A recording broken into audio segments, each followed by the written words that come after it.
미국의 사업가 중에 척 피니라고 하는 사람이 있습니다. 이 사람이 1931년생이니까 올해 우리나라 나이로 93세입니다. 93세. 이 사람을 향한 사람들의 평가는 경제제도 나왔는데 돈만 아는 냉혈한. 이 사람이 그렇게 돈이 많은 이유는 구두쇠이기 때문이다라는 그런 신문 기사 제목 타이틀을 얻을 정도였습니다. 이 사람은 가난한 미국의 한 가정에서 태어났는데 돈을 벌기 위해 10살 때부터 크리스마스 성탄절 카드를 팔고 또 여러 가지 많은 이런저런 아르바이트를 안 한 게 없었다고 합니다. 워낙 근면 성실했던 이 사람은 1960년에 홍콩에 유명한 커다란 소매 업체를 세웠고 그게 크게 번창하게 되었습니다. 그리고 1961년에는 미국 국제 호놀룰루 국제공항에 미국 최초의 면세점을 열었는데 이 사업들이 승승장구해서 1970년대에는 직원 수만 5천여 명, 그리고 1년 매출이 약 5조 원에 이르는 그런 사업을 일구었습니다.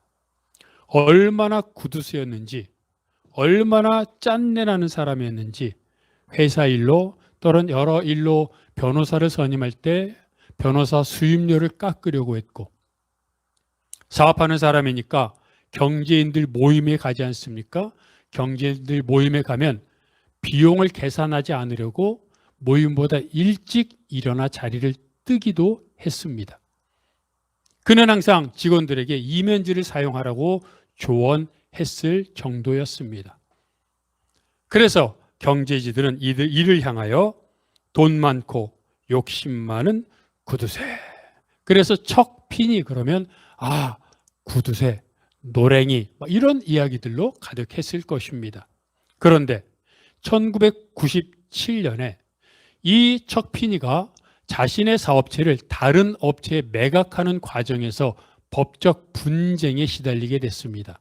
그러면서 이 사람의 회계 장부가 언론에 공개되었는데 사람들이 이 장부를 보고 놀랐습니다. 무려 15년 동안 약 2,900여 회를 통해서 5조 4천억 원을 지출했던 겁니다. 15년 동안 2,900여 회를 통해 5조 4천억 원을, 5조 4천여억 원을 뺐으니, 지출했으니 사람들은 거봐, 당연히 재산 빼돌렸지 뭐 했겠어라고 생각을 했습니다. 그런데 알고 보니 이 사람은 1982년도에 애틀랜틱 자선재단을 몰래 설립하고 그 재단에 자신의 전 재산 99%를 옮겨놓고는 그때부터 자선 사업을 하기 시작했던 겁니다. 받는 사람들에게 부담을 주지 않으려면 자랑하지 말아라 라고 하는 어머니의 유지를 받들어서 내가 자선, 기부한 것이 밝혀지면 지원을 끊겠습니다라고 사람들에게 말을 했기 때문에 비밀이 유지될 수 있었던 겁니다. 즉 그는 1982년에 단체를 설립하여 회계장부가 드러났던 1997년까지 15년 동안 2,900여 회에 달하는 방법을 통해 숫자를 통해 5조 4천여억 원을 기부했던 겁니다. 그리고 그 이후에도 2000년대 중반부터 2020년 9월까지 매일 100만 달러, 즉 13억 원을 매일 빼서 베트남, 남아공, 빈곤, 의료, 과학, 필요하다고 생각하는 도움을 요청하는 곳에는 늘 100만 달러, 13억여 원을 지원하고 기부했습니다.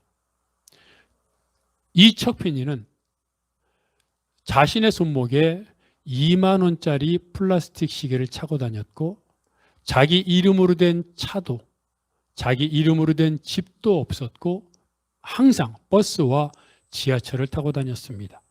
식사를 할 때는 일반 식당에서 식사했고 비행기를 타고 갈 때는 늘 이코노미석을 타고 탑승을 했습니다. 그리고 2020년 9월 그는 자신이 설립했던 애틀랜틱 자선재단의 마지막 돈을 기부하고 그 단체를 해체했습니다. 그리고 자신과 부인을 위해서는 2020년에 200만 달러, 약 26억 원만을 남겨놓고 총 9조 4천억 원을 헌신하고 기부했습니다.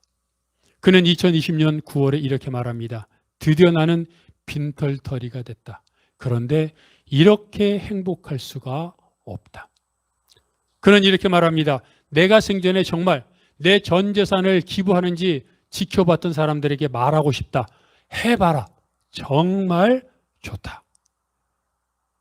그리고 이 척피니는 세계적인 부자인 빌 게이츠, 워런 버핏 같은 사람들의 롤 모델이고 그들로부터 영웅이라는 호칭을 받고 있습니다.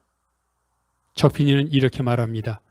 나에게 필요한 돈보다 더 있어서 기부했을 뿐입니다. 소개하면서도 실감이 나지 않습니다. 9조 4천억. 자신과 아내를 위해서는 26억 원만을 남겨놓고 이들의 자녀가 무엇을 배웠을까 하는 생각을 해봅니다. 이 척피니가 했던 선한 영향력을 통해 얼마나 많은 사람들이 많은 감명과 감동을 받았을까.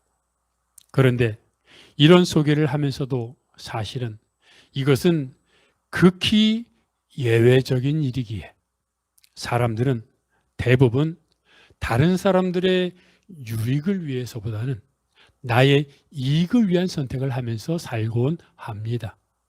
50보 100보 또 순간순간 상황에 따라 다르긴 하지만 그래서 가끔 또는 자주 다른 사람들을 배려하기도 하지만 사실은 많은 경우에 나의 이익이 삶의 목적이 되곤 합니다. 그렇게 살다 보니 열심히 살다가 열심히 모으다가 또 열심히 벌다가 꼭 사람들은 넘어질 때가 있습니다. 그런데 인생을 아는 것은 사람들이 인생이 무엇인지 또는 어떻게 살아야 하는지 진정 깨닫는 순간은 바로 그 넘어졌을 때입니다. 많이 모으고 올라가고 그리고 마음껏 누릴 수 있었을 때는 편리하고 또 내가 원하는 대로 살 수 있었는지는 모르지만 돌이켜보면 그때 생각했던 그때 그 사람들이 갖고 있었던 인생에 대한 생각은 사실 사상 누각에 불과하고 넘어지고 쓰러져서 그리고 정말 인생의 흔히 말하는 쓴맛을 경험하고 나서야 생각하는 인생이 무엇인가 또는 어떻게 살아야 하는가 하는 그때의 생각이 그 사람의 인생 전반을 통틀어서 진짜 인생의 참 의미가 되는 겁니다. 여러 번 쓰러져 보지 않았습니까? 여러 번 힘들어 봤고 여러 번 아파봤고 그래서 힘들고 어려울 때마다 이번이 마지막이었으면 이번이 빨리 지나갔으면 하는 생각을 해봤겠지만 사실은 그러한 시간들을 통해 다른 이웃의 아픔에 공감하게 되고 그때 그 사람이 그래서 인생을 힘들어했구나 하는 그런 마음을 갖게 되는 것 아니겠습니까? 그런 마음으로 오늘 본문을 보면 오늘 본문은 무엇이라고 말하고 있습니까? 여호와께 돌아가자고 권면, 아니 명령하고 있습니다. 왜입니까? 우리를 낫게 하실 것이고 우리를 치셨으나 다시 싸매어 주실 것이다. 회복시켜 주실 것이다 라고 말하고 있습니다. 그러면서 말하기를 이제 하나님이 이틀 후에 우리를 살리시고 셋째 날에 우리를 일으키실 것이기 때문에 우리가 살 길은 여호와를 아는 것밖에 없다고 강조하고 있습니다. 늘 그런 생각을 합니다. 어디서나 복음이 전파될 때마다 제일 먼저 복음을 받아들였던 사람들은 밑바닥을 사는 사람들이었습니다. 여러분도 생각해 보십시오. 내가 예수를 믿게 된 때가 언제입니까? 내가 예수를 가장 절실하게 경험하고 예수가 필요하다고 생각했던 때가 언제입니까?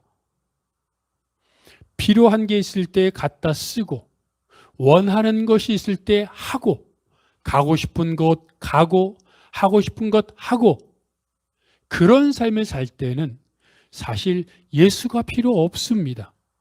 내가 원하는 대로 인생을 살 수 있는데 예수가 왜 필요합니까? 예수라는 이름을 들어도 싫습니다. 나와는 다른 인생 같습니다. 그런데 아무것도 없는 사람들이 있습니다.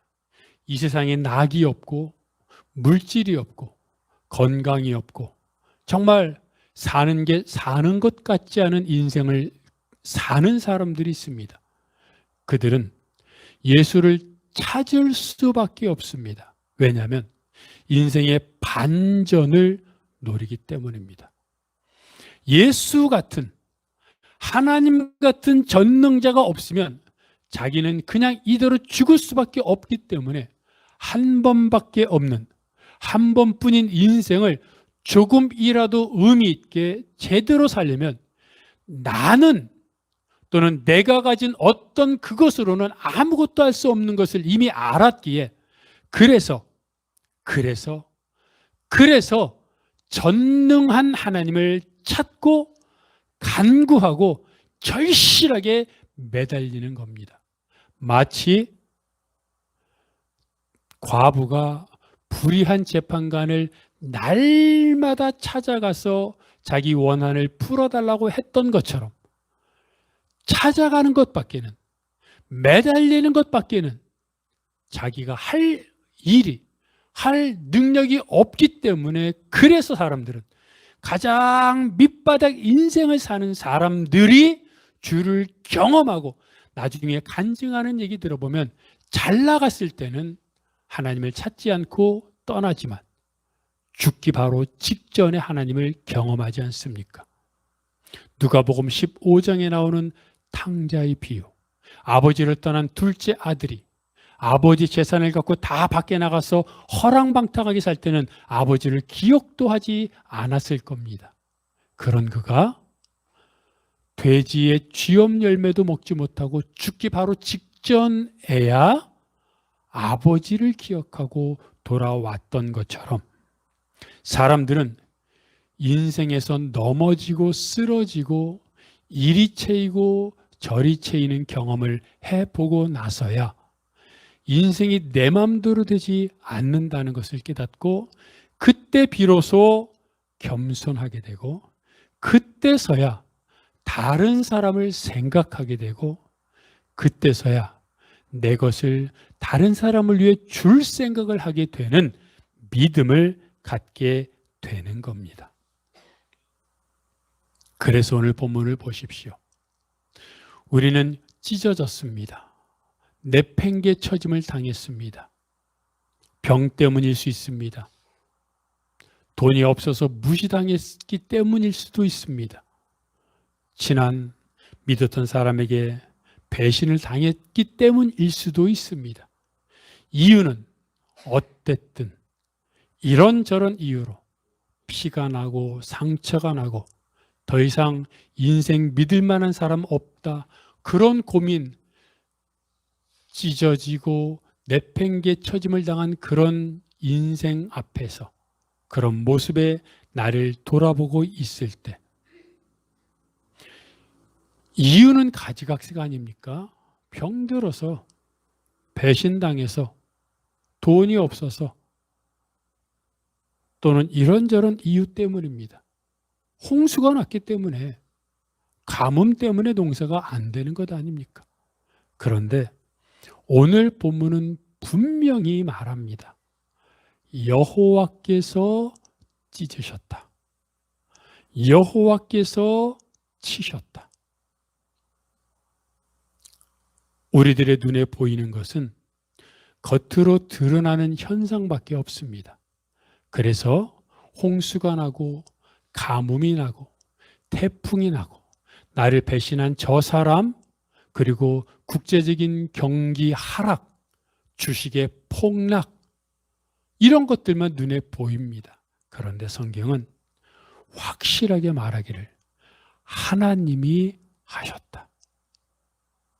이유는 무엇이든, 사람 때문이든 경기 때문이든 질병 때문이든 하나님이 하셨다고 선포하십니다. 그렇다면 내가 겪고 있는 이 아픔이 하나님의 주권 아래에 있다면 우리가 해야 될 일은 무엇입니까? 하나님께로 돌아가는 겁니다. 그래서 오늘 본문은 우리가 여호와께로 돌아가자. 오라, 우리가 여호와께로 돌아가자라고 말합니다. 그래서 여호와께로 돌아가기 위해 하는 행동이 무엇입니까? 여호와를 아는 것입니다. 그래서 오늘 본문은 말합니다. 여호와를 알자. 힘써 여호와를 알자. 우리는 그리스도인입니다. 그리스도인은 어떤 사람들입니까? 하나님을 아버지로, 예수를 그리스도로 고백하는 사람들입니다. 그리스도인은 믿음으로 살겠다고 고백한 사람들입니다. 그리스도인은 인생의 쓴맛, 단맛 다 경험하고 나서 이 땅이 전부가 아니라는 것을 안 사람들입니다. 그래서 우리는 어찌하든지 인생의 영원한 생명을 얻기 위해 하나님 아버지를 고백하며 예수를 그리스도로 고백하며 이 땅에서 하나님 앞에 나아가겠다고 결심하고 오늘도 내일도 하나님 앞에 나아가는 사람들입니다. 그것이 우리의 신앙의 여정입니다. 그렇다면 어제보다는 오늘이, 오늘보다는 내일이 하나님 앞에 더 나아가야 할 것입니다. 그런데 하나님을 아는데 우리가 처음부터 하나님을 많이 알 수는 없습니다. 사실은 하나님이 원하시는 것이 무엇인지 몰라. 내가 원하는 것, 아마 내가 이것을 좋아하니 하나님도 좋아할 거야 라고 생각하는 경우들도 얼마나 많은지 모르겠습니다. TV 프로그램 중에 고딩 엄빠라고 하는 프로그램이 있습니다. 여러분도 아시겠지만 고등학생들이 흔히 말하는 사고를 쳐서 엄마 아빠가 된 그런 이야기들을 다루고 있습니다. 그 프로그램을 가끔 보다 보면 얼마나 답답한지 모릅니다. 한 고딩 엄빠가 나왔는데 남편은 이제 20대, 둘 다 20대 초반이죠. 남편은 배달 라이더를 합니다. 배달하고 있고 아내는 집에 있는데 임신을 했습니다. 둘째 아이를 임신했는데 임신을 했으니 이제 조금 있으면 유모차가 필요할 것 같다고 생각해서 배달 라이더, 배달을 하는 퀵 배달을 하는 그 아빠가 그 유모차를 파는 전문 매장에 갔습니다. 그리고 거기서 유모차를 사는데 무슨 유모차를 줄까 했더니 최고 비싼 걸로 주세요라고 말합니다.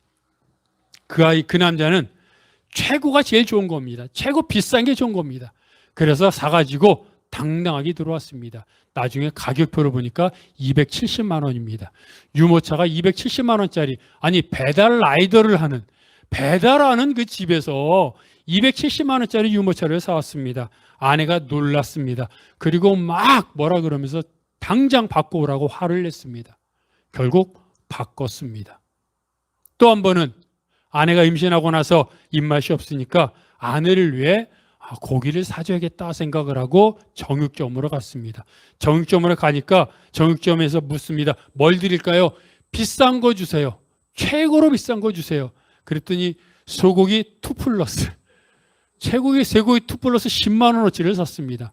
뭐 10만 원어치라고 하지만 소고기 2+니까 또 많지도 않죠.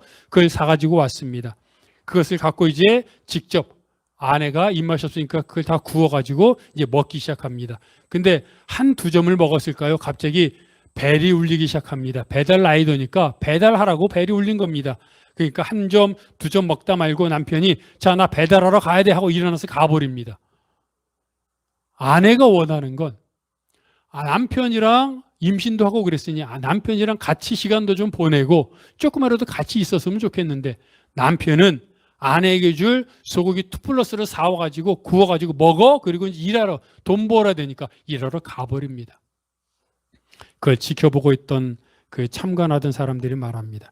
차라리 삼겹살을 사고 그 소고기 2+와 삼겹살 가격 차이만큼 몇만 원 차이가 나지 않습니까? 그 시간만큼 일하지 말고 차라리 그 시간에 아내랑 오손도손 앉아서 밥 먹으면 얼마나 좋겠느냐. 그게 아내가 원하는 것이다.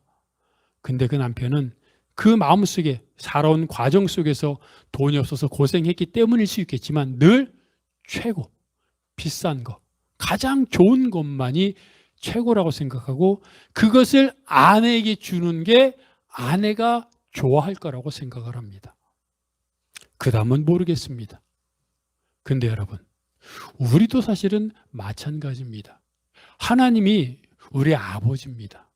그럼 하나님이 우리에게 원하시는 것이 있을 것인데 하나님이 우리에게 원하시는 것이 무엇인지 우린 잘 모르니까 우리는 가끔 착각합니다. 내가 좋아하는 게 저거니까 하나님도 좋아하실 거야. 그리고 내가 좋아하는 대로 합니다. 근데 여러분, 우리가 좋아하는 게 뭡니까? 돈 버는 거죠. 일하는 거죠. 많이 벌고 높이 올라가는 거죠. 대부분 사람들이 그렇지 않습니까? 그래서 헌금 많이 하고 일 많이 하고 그게 뭡니까? 탕자의 비유에 나오는 첫째 아들 아닙니까? 밖에 나가서 일만 합니다. 아버지가 내가 일하는 걸 좋아할 거야 하고 밖에 나가서 일만 합니다. 그러다 보니까 아버지 마음을 모르게 되죠. 근데 여러분, 우리가 힘써 여호와를 알아야 되는데 그것은 모든 주권이 하나님께 있기 때문이고 하나님 앞에 나아갈 때 우리의 삶이 형통하고 우리가 하나님과 동행할 수 있기 때문입니다. 그렇기 때문에 하나님의 마음을 알아야 되는데 성경은 무엇이라고 말합니까? 예수님은 성경에 제일 되는 계명이 첫째 되는 계명이 마음과 목숨과 뜻을 다하여 하나님 여호와를 사랑하는 것이라고 말합니다.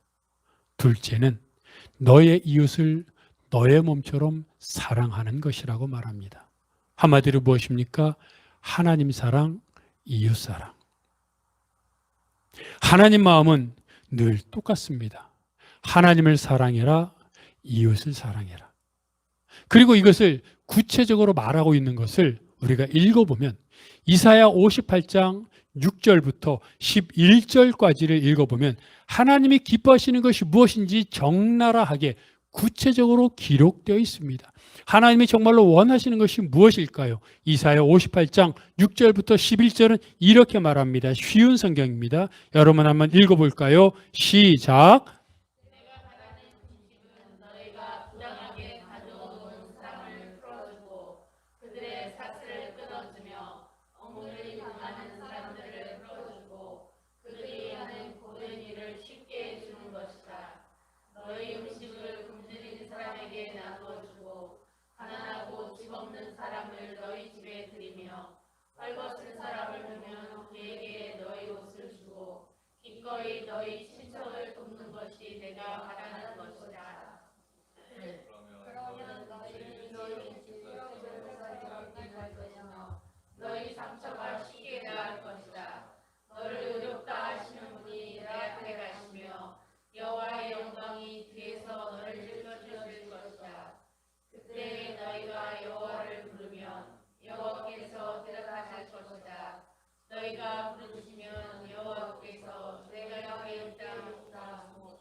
이끌어의 힘을 주실 것이다. 너희는 마치 물이 넉넉한 강산처럼 되고 마르지 않는 샘처럼 될 것이다. 아멘. 여러분, 이사야 58장 6절부터 11절까지 읽어보니까 무슨 얘기하고 있습니까? 사람입니다. 하나님이 계속해서 하는 말은 사람입니다. 사람 챙겨라. 너의 이웃 챙겨라. 근데 우리는 극단적으로 말하면 뭐합니까? 사실 다 그런 것도 아니지만 극단적으로 말하면 우리는 그냥 돈입니다. 세상의 가치관이 그렇습니다. 그러다 보니 어떻게 해서든지 돈 벌어야 하고 높은 곳에 올라가야 하고, 그것을 우리가 흔히 말하기를 돈, 권력 이렇게 말하지 않습니까? 사람들의 관심은 거기 있습니다. 그런데 하나님의 관심은 사람에게 있습니다. 이 둘 사이의 간격을 어떻게 메울 수 있습니까? 어떻게 메꿀 수 있습니까?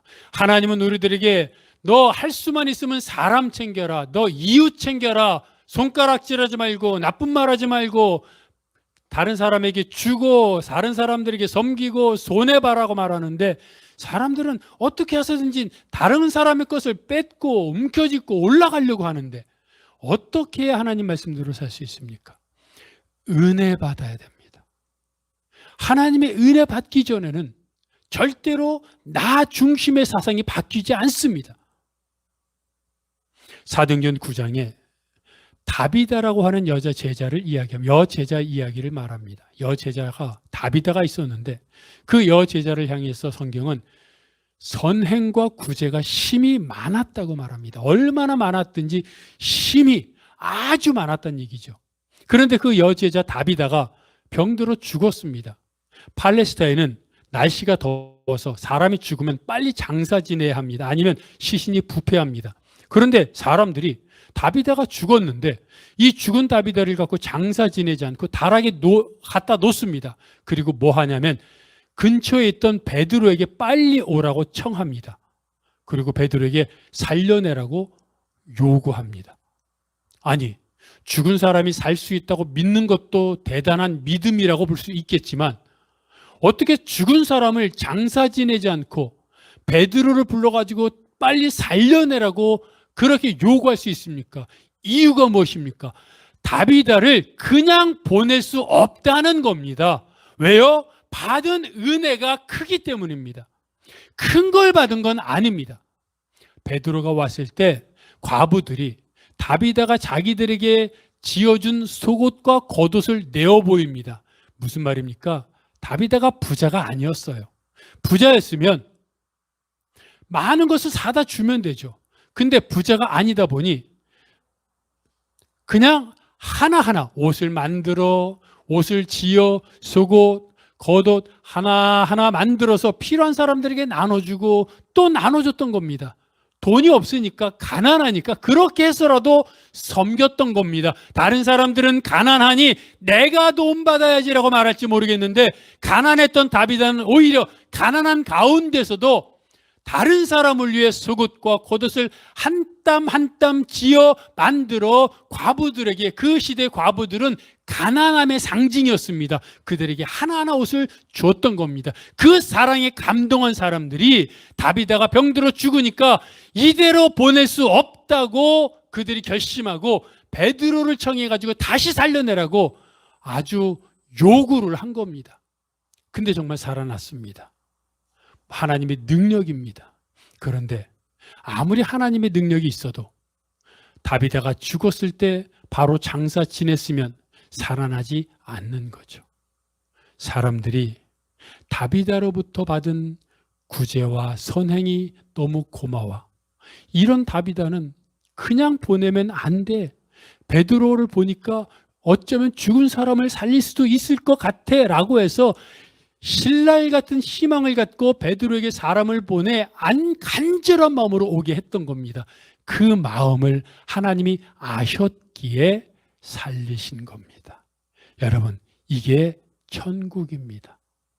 다비다나 그들로부터 속옷이나 겉옷을 제공받았던 과부들이나 거기에 보면 그래서 부자가 되었다, 그래서 로또에 당첨되었다 이런 말 안 쓰여 있습니다. 그런데 그들은 여전히 가난했지만 다비다는 그들을 위해 한 땀 한 땀 속옷과 겉옷을 만들어 주고 그들은 그것을 받은 마음에 감사하여 자기들이 있는 곳으로 또 나눠주고 함께 식사하고 조그만 것이라도 함께 나누고 내 것을 다른 사람들에게 주고 이렇게 살았던 마음, 그것이 하늘나라고 그것이 천국이고 비록 남들처럼 소고기 2+는 못 먹을지라도 가난한 김치 볶음밥, 김치 비빔밥을 해 먹을지라도 그게 천국이었던 겁니다. 그럴 등에 무슨 일이 일어났습니까? 죽은 다비다가 살아난 겁니다. 하나님은 이렇게 역사하십니다. 방금 읽었던 이사야 58장 6절에서 11절 말씀에 뭐라 그랬습니까? 사람을 섬기라고 했죠. 사람 챙기라 그랬죠. 가난한 사람을 집에 들여라, 그들을 먹여라, 입혀라, 그들을 돌봐라 그랬죠. 근데 그랬는데 하나님은 그 다음에 뭐라 그러십니까? 그러면 내가 너의 뒤에서 너와 함께 할 것이다. 너의 앞에 걸어갈 것이고 너의 뒤에서 너를 지켜줄 것이다. 여러분, 금방 읽었던 이사야 58장 6절부터 11절을 다시 한번 집에 가서 읽어보십시오. 그러면 가난한 자들을 드리고 너가 돈을 벌기 위해, 너가 권력을 위해 있는 사람들에게 아첨하고 하는 것이 아니라 오히려 없는 사람, 가난한 사람, 불쌍한 사람을 섬기면 내가 하나님이 너의 앞과 뒤에서 너를 지켜줄 것이다. 너가 어둠 가운데 있더라도 밝은 빛이 너를 비출 것이고 너의 상처가, 질병이 나을 것이라고 말합니다. 좋은 병원 가서 난 게 아니라 그렇게 섬겼더니 죽은 사람도 살려주셨는데 병 낫게 못하시겠습니까?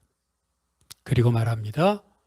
그리고 말씀하시기를 너가 힘들 때 나에게 외치면, 금방 읽었던 말씀 뭐라고 말합니까? 내가 여기 있다고 대답할 것이다.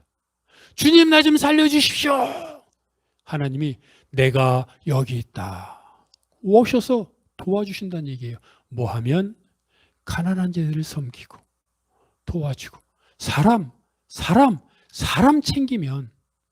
그리고 11절에 무슨 말이 나오냐면 11절에 말하는 게 물이 넉넉한 동산처럼 되고, 이게 뭔지 아십니까? 물된 동산입니다. 우리 교회 물된 동산이 이사야 58장 11절에서 나온 겁니다. 이것이 쉬운 성경이니까 그러지 개역개정에는 물된 동산처럼 되겠고라고 되어 있습니다. 여러분, 물된 동산 뭐라고 되어 있습니까? 메마른 땅에서도 너희는 물된 동산처럼 될 것이다. 언제? 돈 벌려고 노력하면, 여러분, 돈 버는 것, 일하는 것 하지 말라는 게 아니지 않습니까? 그게 목적이 아니란 얘기죠. 사람들은 돈 벌려고 합니다. 목적도 없습니다. 돈 버는 게 목적입니다. 있으면 좋은 일이 있겠지. 있으면 편하겠지.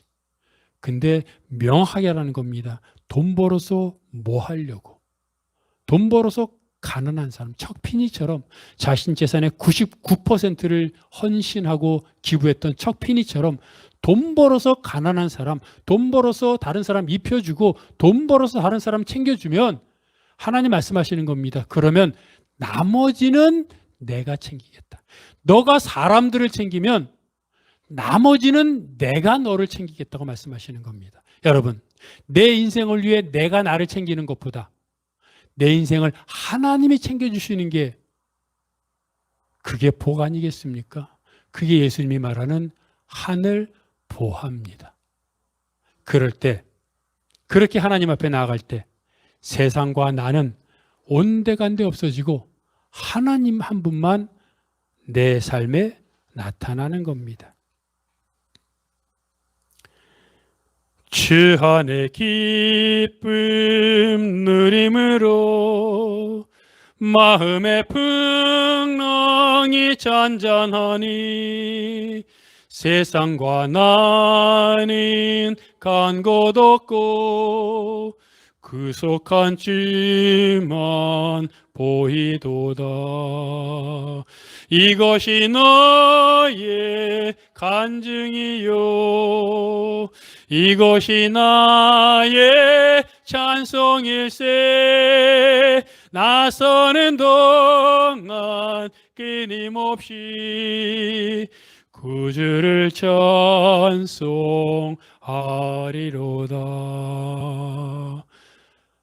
금방 부른 찬송에서 뭐라고 말합니까? 세상과 나는 간 곳 없고 구속한 주만 보이도다. 하나님 앞에 나아가면 그 커다란 하나님 앞에 나아가면 생각해 보십시오. 하나님 앞에 나갔는데 하나님만 보이지 뭐가 보이겠습니까? 하나님만 보이는 겁니다. 하나님만 누리는 겁니다. 하나님만 체험하는 겁니다. 그런데 그렇게 하나님 앞에 나아갈 때 하나님이 나를 돌보십니다. 하나님이 나를 챙겨주십니다. 그래서 하나님을 알아야 합니다. 여러분, 늘 말씀드립니다. 그런 하나님을 알아가는 마음으로 사업할 때 하나님이 돈 벌게 하시는 겁니다. 하나님을 알아가는 마음으로 회사 생활할 때 하나님이 그런 사람 승진도 시켜주는 겁니다. 하나님을 알아가는 마음으로 이웃을 섬길 때 그때그때 필요한 것 하나님이 채워주시는 겁니다. 여러분, 어버이 주일입니다. 육신의 부모님, 그리고 무엇보다 영적인 하늘 아버지, 하나님이 말씀하십니다. 나는 하늘에 있는 너의 아버지다. 하늘 아버지를 기억하며 육신의 부모님을 공경하듯이 더 하나님 앞에 나아가 하나님을 바라보며 하나님을 기억하며, 여러분, 늘 어떻게 하면 하나님이 기뻐하실까? 내가 공부할 때, 내가 신앙생활할 때, 내가 운동할 때, 내가 회사 다닐 때, 내가 이 상황에서 내가 이거 할 때 하나님이 어떻게 하는 것을 나를 항상 하나님이 기뻐하실까 고민하면서 힘써 여호와 앞에 나아가 하나님을 더 알아가는, 그리고 하나님으로 인해 기쁨과 행복과 즐거움을 누리는 여러분이 되시기를 바랍니다.